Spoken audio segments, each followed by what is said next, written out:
लटकाए रखने के और बिना मतलब के कोर्ट कचहरी के चक्कर कटवाने के ये सरकार के पास कोई काम नहीं था। बाकी रही बात जो सुविधाएं देने की छोटी मोटी, अब ये कह रहे हैं हमने राशन दे दिया, तेल दे दिया, चावल दे दिए, ये सरकार जो फ्री दे रही है ये लगातार पिछले सालों से काफी सालों से कांग्रेस गवर्नमेंट भी देती आ रही थी। तो मेरा कहने का मतलब सुविधाएं तो सभी देते हैं, लेकिन कौन किस रूप में देता है।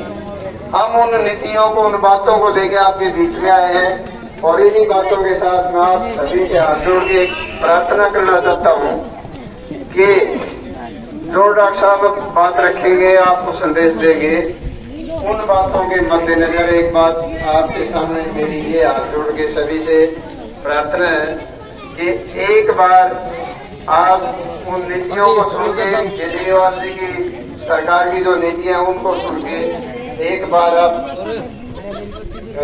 आम आदमी पार्टी को, केजरीवाल जी की पार्टी को मौका दें। बरौला शहर के सभी सम्मानित नागरिक, बुजुर्ग, बच्चे, मेरे भाई, मेरी माताएं, मेरी लाडली बहनें, आज आपके बीच में हम आम आदमी की पार्टी की तरफ से आए हैं। सिर्फ दो बातें करने आए हैं, एक कि हम कौन है और दूसरी हमने आज तक क्या किया और अरविंद केजरीवाल साहब ने जेल में रहते हुए आप लोगों के लिए एक संदेश भेजा है, वो संदेश। इतनी सी बात में मैं सिर्फ आपके 5 से 7 मिनट लूंगा। आपको ध्यान होगा, हिसार के पास एक कस्बा है सिवानी, सिवानी के रहने वाले हैं अरविंद केजरीवाल साहब। वहीं पैदा हुए, हिसार में पढ़े लिखे, बड़े हुए। आज दिल्ली जैसी स्टेट, जो कि दिल्ली हिंदुस्तान के 31 स्टेटों में सबसे महत्वपूर्ण स्टेट है, उसके मुख्यमंत्री के तौर पर काम कर रहे हैं।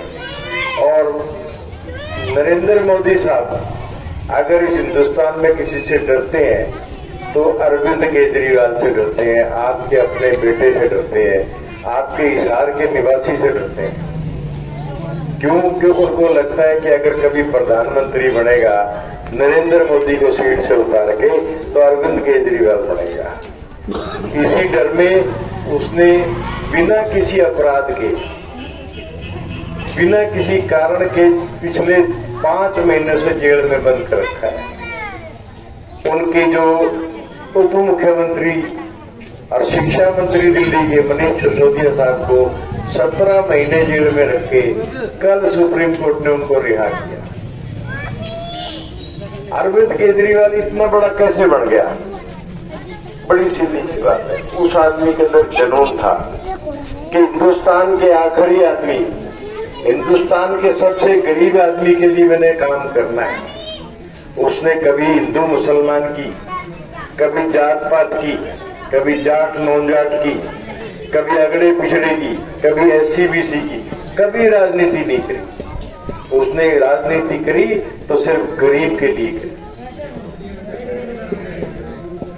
वो अपनी पढ़ाई से इतना काबिल था कि वो इनकम टैक्स डिपार्टमेंट में कमिश्नर के लिए, बड़े बड़े घराने वो अपनी चोरियां लेके जाते थे, कहते थे मेरी चोरी छुपा दे। अरविंद केजरीवाल उनकी चोरियां नहीं छुपाता था, इसलिए उसको बड़ी दिक्कत रहती थी। उसको समझ में आ गया कि हिंदुस्तान का गरीब क्यों गरीब है, क्योंकि अमीर आदमी को जो टैक्स देना चाहिए वो नहीं देता। वो उस नौकरी में लंबे टाइम तक रह नहीं पाया, 4 साल में इनकम टैक्स कमिश्नर की नौकरी छोड़ दी। जबकि अगर वो चाहता था कमिश्नर के पद पे काम करके सारी उम्र राज कर सकता था, उसको किसी की दिक्कत नहीं थी। आपको पता है कि कितने बड़े बड़े IAS अफसर, इनकम टैक्स के कमिश्नर आज भी राज कर रहे हैं। घर में पैसों की कोई दिक्कत नहीं, बच्चे बड़े बड़े पदों पर चले जाते हैं। लेकिन उसको भी बात तकलीफ थी तो उसने 4 साल में नौकरी छोड़ दी। और छोड़ के क्या किया? वो आप जैसी गरीब या आपसे भी ज्यादा गरीब दिल्ली की झुग्गी झोपड़ियों में 2 साल गुजारे उसने। इसलिए नहीं कि पैसे की कमी थी, वो 2 साल में देखना चाहता था कि गरीब आदमी गरीब क्यों है। क्या भगवान ने उसको गरीब बना के भेजा है? क्या सरकार का भी इसमें कोई हाथ है? क्या सरकार इनको ठीक कर सकती है? इनको गरीबी से बाहर ला सकती है? ये चीज देखने के लिए 2 साल लगातार दिल्ली की झुग्गी झोपड़ियों में बिल्कुल गरीब बस्तियों में उसका बड़ा टाइम गुजारा। उसका नतीजा भी बड़ा सुंदर आया। उसको समझ में आया कि एक आदमी गरीब क्यों है, तो उस गरीबी के लिए क्या कर सकता है, क्या किया जा सकता है। कुदरत की बात है कि उसी टाइम कांग्रेस के भ्रष्टाचार के खिलाफ अन्ना हजारे साहब ने अपना आंदोलन शुरू किया। आप लोगों ने सुना होगा अन्ना हजारे आंदोलन, सबने सुना होगा। 2012 का इतना बड़ा आंदोलन था कि पूरा हिंदुस्तान की कांग्रेस सरकार हिल गई थी। उस आंदोलन में उसने हिस्सा लिया और इतना बढ़ चढ़ के हिस्सा लिया कि उससे वो अन्ना हजारे आंदोलन जब शुरू हुआ था, अन्ना हजारे आंदोलन था, और जब खत्म हुआ था उसका नाम अरविंद केजरीवाल आंदोलन था। उस आंदोलन से पैदा हुई थी आम आदमी पार्टी। कांग्रेस के भ्रष्टाचार से पैदा हुई थी आम आदमी पार्टी। उस आम आदमी पार्टी ने आंदोलन खत्म होते ही दिल्ली में चुनाव लड़ा और पब्लिक ने, जनता ने इतना प्रेम दिया कि 70 में से 67 सीटें उसको जिताई। 70 में से 67 आज तक का वर्ल्ड रिकॉर्ड है। किसी भी लोकतंत्र में इतनी बड़ी संख्या में जनता ने किसी एक आदमी को, किसी एक पार्टी को बहुमत नहीं दिया, लेकिन दिल्ली की जनता ने दिया। अरविंद केजरीवाल ने उस जनता के प्यार को वापस भी किया। सबसे पहला काम क्या किया? उसने 2 काम किए। गरीबी से निकालने के लिए टेम्पररी इंतजाम भी किया तुरंत, और गरीबी से निकालने का परमानेंट इंतजाम भी किया। हर गरीब को निकालना है उसने विचार बना दिया, उसने धारणा बना दी कि हर गरीब को गरीबी से निकालना है। तो सबसे पहला काम किया, बिजली को जो 300 यूनिट हर गरीब को फ्री दी। 300 यूनिट का मतलब एक आम आदमी को, गरीब आदमी को जिसके घर में एयर कंडीशन नहीं चलता, उसके बिजली का बिल फ्री हो गया। आपको आश्चर्य होगा कि पिछले 8 साल से दिल्ली की 93% जनता का बिल नहीं आता। 93% कितना होता है? हरियाणा की आबादी 2,86,00,000 है। दिल्ली एक शहर नहीं, बहुत बड़ा स्टेट है, हरियाणा से ही बड़ा। 3.25 करोड़ की आबादी का 93% जनता दिल्ली में बिल नहीं देती। पिछले 8 साल से उनका बिल नहीं आया। नतीजा, हर गरीब आदमी के जेब में 1500-2000 रुपए बचने शुरू हो गए। लेकिन ये भी नहीं था कि बिल नहीं आता, बिजली बंद कर दी हो। बिजली भी दिल्ली में 24 घंटे आती है, और 24 घंटे बिजली आने के बाद भी बिल नहीं आता उसका। कि गरीब आदमी के लिए तुरंत राहत दी उसने कि आज जो 2-3 हजार रुपये उसके बचने चाहिए। अपने यहाँ पानी का बिल आता होगा, आपका भी आता होगा। जितना बड़ा शहर होता है उतना बड़ा आता होगा। आपके यहाँ 100-200 रुपये बिल आता है, हिसार में 1200-1100 रुपये बिल आता है। दिल्ली जैसे शहर में जो पीने का पानी हम पीते हैं उसका बिल और भी ज्यादा आता है। दूसरा काम ये किया कि दिल्ली की जनता को साफ पानी दिया, और पानी ही साफ नहीं दिया, उसको बिल भी फ्री किया। बिजली और पानी एक व्यक्ति की बेसिक जरूरत है। उसका नतीजा क्या हुआ कि हर गरीब आदमी की जेब में 5 से 7 हजार रुपये महीना बचना शुरू हो गया।